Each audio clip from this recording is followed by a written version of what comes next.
Welcome, Mr. Adeyemo. Congratulations on this appointment. I have a little present for you that I've mentioned I'm going to give you.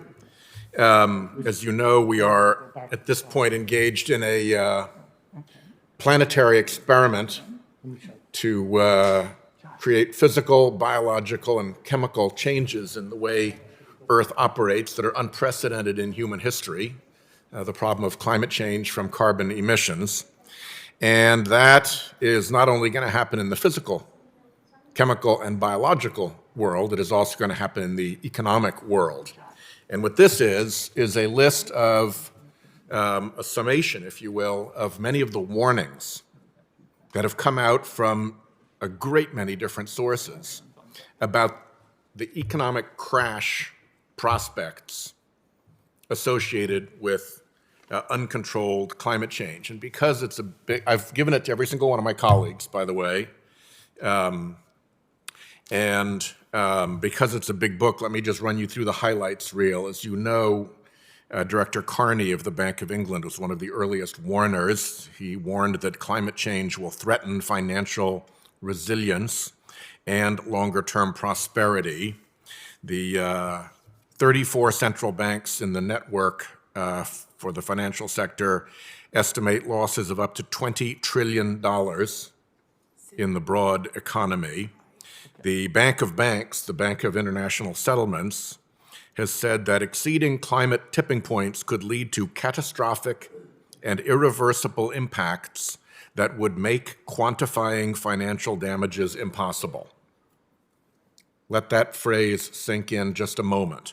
Catastrophic and irreversible impacts that would make quantifying financial damages impossible.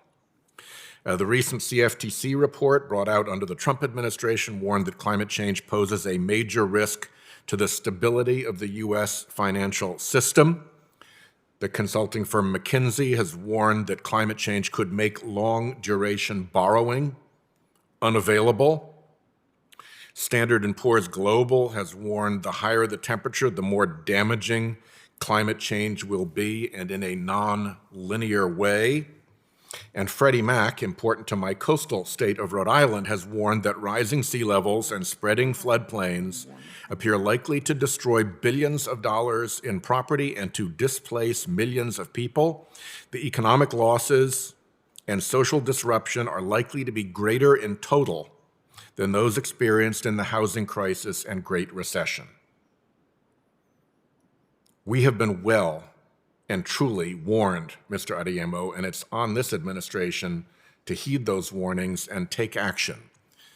Is it your view that continuing as the IMF has calculated to subsidize the fossil fuel industry to the tune of $600 billion a year in the United States alone is consistent with heading off the crashes that are so warned of? Senator, thank you so much for both providing the information. I look forward to working with you on this important issue. I agree with President Biden that this is a critical crisis that we need to address as a country, and it is an economic crisis as well. One in which we need to bring to bear our full array of tools to ensure that not only are we dealing with the risk, but also making sure that we're investing in innovation in order to ensure that American companies or firms are at the leading edges of helping us solve this challenge. Do you doubt, Mr. Adeyemo, that IMF calculation that our carbon problem stands on a $600 billion annual subsidy to fossil fuels in the U.S. alone? Senator, I'm not familiar with the IMF number, but I am familiar with the fact that there are subsidies that are provided to those firms by the United States government, and President Biden's made very clear his position on those subsidies going forward. Last point, we've talked about the beneficial ownership that many of us in this committee worked on making happen. I just want to flag for you, I think this is important not just because of the beneficial ownership reform that we did, but because there is a larger, in my view, clash of civilizations happening in the world. And that clash of civilizations is between rule of law countries and kleptocracies and countries run by criminals and countries run by cruel, tyrannical autocrats. And in between those two spaces is an enormous dark economy that allows the bad guys from the bad world to hide their stolen assets behind rule of law protections that we give them.